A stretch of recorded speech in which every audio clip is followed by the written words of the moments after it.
오늘은 드라마 귀궁 14화 리뷰를 함께 나눠볼 건데요. 이번 화는 이야기의 중심 인물들이 각자의 운명을 마주하고 결단을 내리는 순간들로 가득 찬 회차였습니다. 윤갑은 마침내 돌아왔고, 강철은 점점 사라지고 있으며, 여리는 선택의 기로에 섰고, 팔척귀는 이제 그 존재의 목적을 스스로 드러내기 시작합니다. 특히 인간과 신, 과거와 현재, 죄와 용서라는 무거운 주제들이 겹겹이 쌓여 긴장감이 극도로 고조된 회차였죠. 자, 그럼 지금부터 함께 살펴볼게요. 윤갑의 귀환, 무너진 청년의 분노. 13화의 끝에서 윤갑의 영혼이 되살아난 데 이어 14화에서는 그의 복귀가 본격화됩니다. 윤갑은 자신이 살아있던 동안 소중히 여겼던 어머니와 열이, 자신의 위치까지 모두 강철에게 넘겨졌다고 믿고 있습니다. 그는 말하죠. 이 몸은 내 거야. 왜 저자가 내 삶을 살고 있어? 내가 지키려 했던 사람들, 이제는 모두 저자의 곁에 있어. 이 말은 단지 육체에 대한 소유권을 주장하는 게 아닙니다. 자신이 쌓아온 삶과 기억이 부정당한 것에 대한 절규이며, 존재로서의 윤갑이 완전히 지워지고 있다는 위기감에서 비롯된 말이죠. 팔척귀와 하나가 된 풍사는 바로 이 윤갑의 감정에 불을 지핍니다.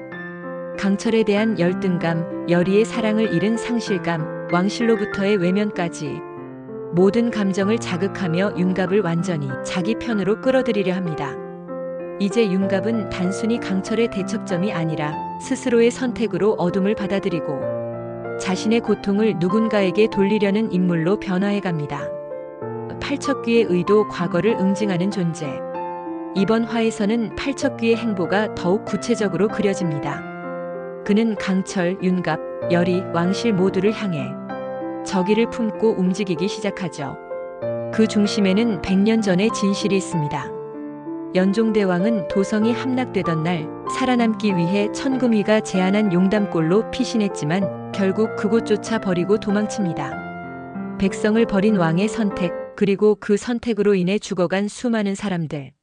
팔척귀는 그날로부터 시작된 왕가의 죄의식과 책임 회피를 끝장내려는 존재로 등장합니다. 풍산의 입을 빌려 팔척귀는 말합니다. 이 나라는 그때부터 틀려 있었지.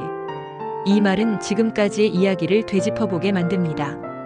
귀신이 등장하는 이유는 개인의 원한 때문이 아니라 사회가 외면한 진실 때문이라는 점이 분명해졌습니다. 강철, 인간이 되어가다. 이제 강철에게 남은 힘은 거의 없습니다. 회오리 바람조차 만들어내지 못할 정도로 쇠약해졌고 이무기의 형상을 유지하는 것조차 벅차 보입니다. 하지만 그런 와중에도 강철은 천도식에 참여하겠다고 말합니다. 지키는 것이 내 역할이라면 이 힘을 다 써서라도 지키겠다. 이는 단지 여리를 위한 희생이 아니라 그동안 자신을 괴물이라 여겼던 존재가 처음으로 사랑받는 존재가 되고자 하는 간절함이 담겨 있습니다. 여리와 함께한 시간 속에서 강철은 신에서 인간으로 변화하고 있었고, 그 변화는 곧 생의 끝과 연결되어 있음을 그는 알고 있죠. 여리의 선택, 감정과 운명 사이에서, 여리는 윤갑과 강철, 그리고 이 나라의 앞날 사이에서 누구보다도 고통스러운 선택의 길에 서 있습니다. 윤갑은 돌아왔고 강철은 사라져가며 왕실은 아직까지도 진실을 감추고자 합니다. 하지만 여리는 더 이상 사랑에 기대어 움직이지 않습니다.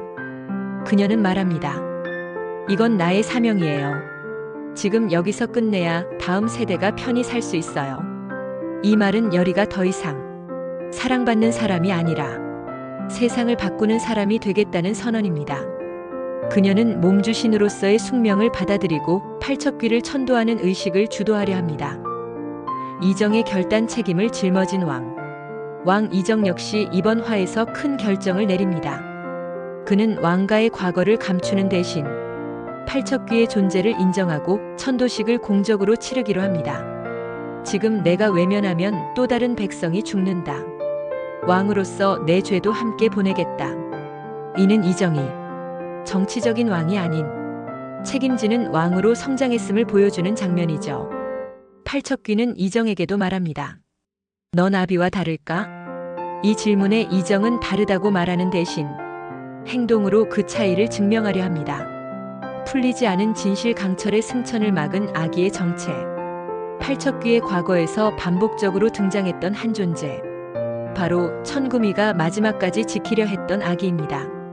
이 아기의 정체는 아직 구체적으로 드러나지 않았지만 그가 누구의 혈통이며 어떤 인연으로 현 시점과 연결되는지는 여전히 이야기의 핵심 열쇠로 남아 있습니다. 강철이 승천하지 못했던 날 지상에 남은 아기. 그리고 지금 그 강철이 다시 한번 사라질 준비를 하고 있다는 운명적인 구조.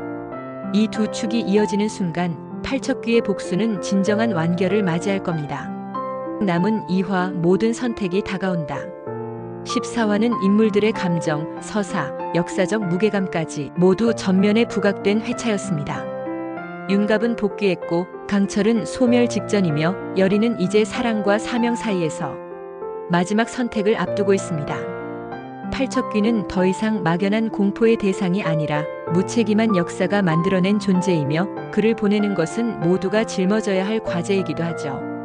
이제 남은 건 단 2화. 이야기의 모든 갈래가 어디로 향하게 될지 마지막까지 함께 지켜보겠습니다. 금, 토요일 밤 9시 55분 15화 16화까지 잊지 말고 본방사수하세요.